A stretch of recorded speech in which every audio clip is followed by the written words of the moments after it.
Praise the lord. నీకోసం వేసే మాట అనే దేవుని వాగ్దానాన్ని వింటున్న ప్రియ దేవుని బిడ్డలందరికీ హృదయపూర్వకమైన వందనాలు తెలియజేస్తూ ఉన్నాను.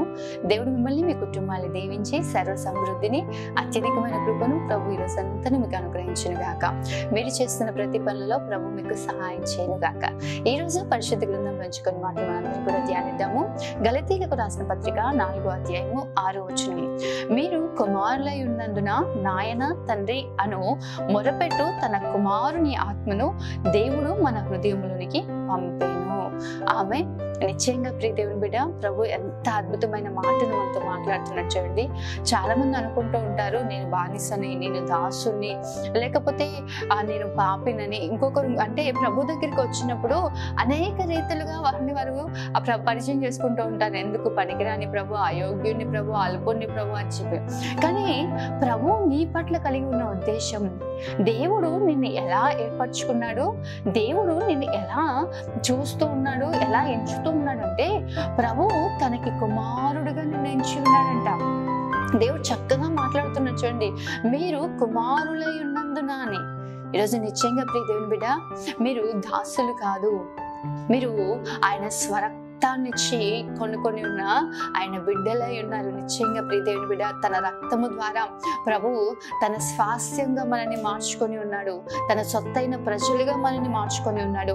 తన కుమార్తెలుగా కుమారులుగా మనం అందరం కూడా పిలువబడుతూ ఉన్నాం. ఈరోజు ప్రభు ఎంత అద్భుతంగా మాట్లాడుతున్నట్టు చూడండి. ఎవరు నా సహోదరి సహోదరుడు, ఎవరు నా తల్లిదండ్రి అంటే దేవుని చిత్తం చొప్పున చేయువాడే నా సహోదరుడియు నా సహోదరియు, అదేవిధంగా నా తల్లి తండ్రి అని చెప్పేసి అంటూ ఉంటారు. నిజమే, ప్రభు చిత్తం చేసినప్పుడు ప్రభు బిడ్డలుగా మనం మార్చబడతాము. ప్రభు చిత్తము చేసేవారిగా మన జీవితాల్లో మనం ముందు కొనసాగింపబడాలి. ఈరోజు మీరు ఒకవేళ ఈ లోకంలో మనుషుల చేత విసర్జింపబడుతుండొచ్చు. చాలా మంది వారి అనుభవాల్లో సొంత తల్లిదండ్రులు అంటూ ఉండొచ్చేమో, నువ్వు నా బిడ్డవి కాదు, నువ్వు నా కొడుకే కాదు, నువ్వు నా కుమార్తెవు కాదు అని వారు నిన్ను అంటూ ఉన్నారేమో. నీకున్న బలహీనతలు బట్టి, నీ జీవితంలో ఉన్న పరిస్థితులు బట్టి, నీ జీవితంలో కలుగుతున్న ఆ ప్రతికూలమైన అనుభవాలను బట్టి సొంత తల్లిదండ్రులు కూడా నిన్ను విసర్జిస్తూ ఉండొచ్చు. కానీ తల్లిదండ్రులు విడిచినను యెహోవా నిన్ను చేరదీయును అని దేవుని వాక్యం సెలవిస్తుంది. ప్రియ దేవుని బిడ్డ, ప్రభువు నిన్ను కుమారుడుగా, దేవాది దేవుడు, సర్వశక్తిమంతుడు, అన్ని నామముల కన్నా పైనామం కలిగిన వాడు నిన్ను ఏమంటున్నాడు అంటే కుమారుడుగా పిలుస్తూ ఉన్నాడండి. నిశ్చయంగా చూడండి, ఆయన నిన్ను కుమారుడుగా పిలుస్తున్నాడు. కింద వచ్చిన చూస్తే గలతీయులకు రాసిన పత్రిక 4వ అధ్యాయం 7వ వచనం రాయబడింది. కాబట్టి నీవు ఇక దాసుడవు కావు, కుమారుడువే. కుమారుడువైతే దేవుని ద్వారా వారసుడు. ఆమె నిశ్చయంగా నువ్వు దాసుడవు కాదు, నీవు కుమారుడవే. దేవుని కుమారుడు అయితే దేవుని వారసుడివే. ఏసే అంటా ఉంటాడు కదా, నా తండ్రివన్నీ కూడా నావే, నావన్నీ కూడా నా తండ్రివే. నిజమే, ఈరోజు దేవునివన్నీ కూడా మనవే. ఎందుకంటే మనం అందరం కూడా దేవుని వారసులమై ఉన్నాం. దేవుని యొక్క బిడ్డలుగా మనం మార్చబడ్డాం. లోకంతో మనకు సంబంధం లేదు ప్రియ దేవుని బిడ్డ. అందుకే చూడండి, క్రైస్తవులంగా మనం పిలబడుతున్నాం, క్రిస్టియన్స్ గా మనం పిలబడుతున్నాం. ఎందుకంటే క్రీస్తు బిడ్డలం మనం కాబట్టి, క్రీస్తు యొక్క వారసులు మనం కాబట్టి, క్రీస్తు యేసు యొక్క బిడ్డలుగా మనం మార్చబడ్డాం. ఆయన తన రక్తము ద్వారా మనల్ని కొని ఉన్నాడు, తన రక్తము ద్వారా మనల్ని విమోచించి ఉన్నాడు. మీరిక దాసులు కాదు ప్రియ దేవుని బిడ్డ, దేవుని కుమారులు. అందుకే ప్రభు ఎట్టి ఆత్మను మనకు అనుగ్రహించాడు అంటే, అబ్బా తండ్రి తండ్రి నాయన అను మొరపెట్టు ఆత్మను ప్రభు మనకిచ్చి ఉన్నాడు. ఏ విధంగా కుమారుని ద్వారా ఆత్మను ప్రభు మనకు పంపి ఉన్నాడంట. క్రీస్తు యేసు ద్వారా దేవుడు మనకు ఈరోజు ప్రార్థించగలుగుతున్నాం. అయ్యా నాయన కరుణించు, తండ్రి నా పట్ల కార్యం చేయి, తండ్రి తండ్రి అని ఆయనను మనం చేరగలుగుతున్నాం. నాయన అని ఆయనను పిలవగలుగుతున్నాం. శ్రమలలో ఆయన వైపు తండ్రి నన్ను కరుణించు అని చెప్పేసి ప్రభు వైపు మనం తిరగలుగుతున్నాం. అంటే ఎలా అంటే, తన కుమారుని ద్వారా దేవుడు మనకు అట్టి ఆత్మను అనుగ్రహించి ఉన్నాడు. మనమందరము కూడా క్రీస్తు యేసు ద్వారా మనమందరము దేవుని కుమారులుగా మార్చబడి ఉన్నాం ప్రియ దేవుని బిడ్డ. అదేవిధంగా మనం చూస్తే రోమీయులకు రాసిన పత్రిక 8వ అధ్యాయం 15వ వచనంలో కూడా చక్కటి మాటలు రాయబడి ఉన్నాయి. ఏలైనగా మరలా భయపడుటకు మీరు దాస్యపు ఆత్మను పొందలేదు కానీ దత్తపుత్రాత్మను పొందితిరి, ఆ ఆత్మ కలిగిన వారమై మనము అబ్బా తండ్రి అని మొరపెట్టుచున్నాం. దాస్యపు ఆత్మ కాదు.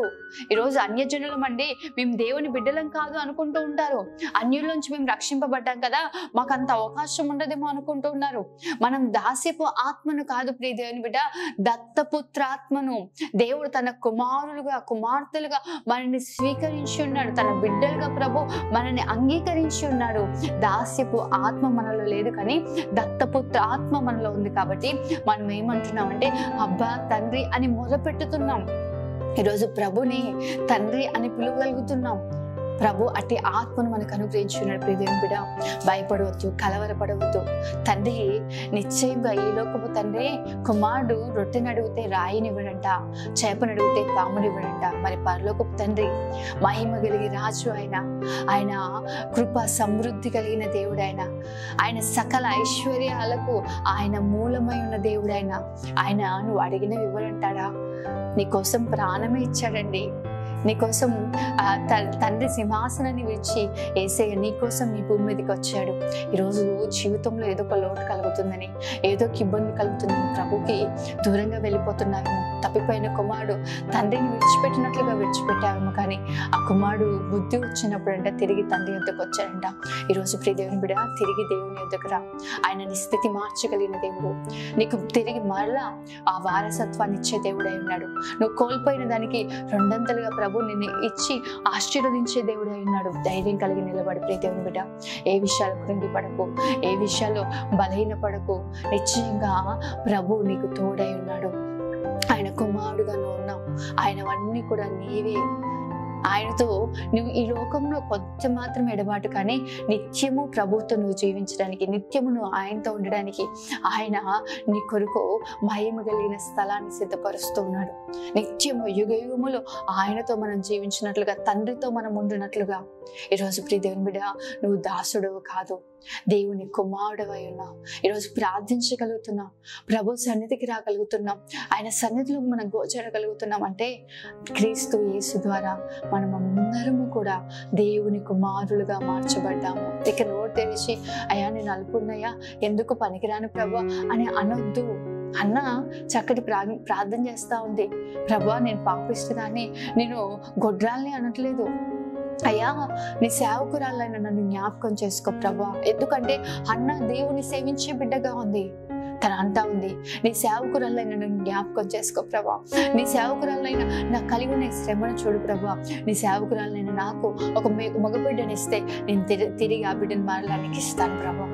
నిజమే ప్రియ దేవుని బిడ్డ, మనము మామూలు మనుషుల చేత ఏర్పరచబడిన రాజుల బిడ్డలం కాదు, కానీ రాజులకు రాజును, ప్రభువులకు ప్రభువులు అయిన ఆ దేవాది దేవుని యొక్క బిడ్డలమై ఉన్నాం. నిశ్చయంగా అనవసరంగా వ్యర్థంగా మా జీవితాలు ఇంతే, మేము ఇలాగే ఉంటాం, మరి బ్రతుకులు ఇంతే, ఎందుకు పనికిరాను అని మిమ్మల్ని మీరు ముద్ర వేసుకోకండి. ప్రభువు తన ఆత్మచేత మిమ్మల్ని ముద్రించి ఉన్నాడు. దేవుని కుమారులుగా మీరు ముద్రింపబడి ఉన్నారు. నిశ్చయంగా మీరందరూ కూడా దేవుని కుమారులు. ఆ సర్వోన్నతుడైన కుమారులకు కుమారుడికి తగినట్లుగా జీవించండి. యేసయ్య ఏ విధంగా అయితే తండ్రికి తగిన కుమారుడుగా ఆయన చెప్తా ఉంటాడు, నా తండ్రికి ఇష్టమైన కార్యాలు నేను ఎల్లప్పుడూ చేయుచున్నాను, కాబట్టి నా తండ్రి నన్ను ఒంటరిగా విడిచిపెట్టలేదని చెప్పి ఆ 3.5 సంవత్సరాల పరిచయంలో మనం చూసిందంతా ఏంటంటే తండ్రి చిత్తాన్ని చేస్తూ, తండ్రి యొక్క ఉద్దేశాన్ని సఫలపరుస్తూ, తండ్రితో మాదిరికరమైన జీవితాన్ని మనం కనపరుస్తూ వచ్చాడు.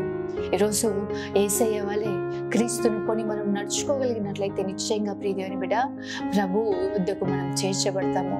యుగ యుగములు నిత్యము కూడా ఆయన సన్నిధిలో మనం నిలబడగలుగుతాము.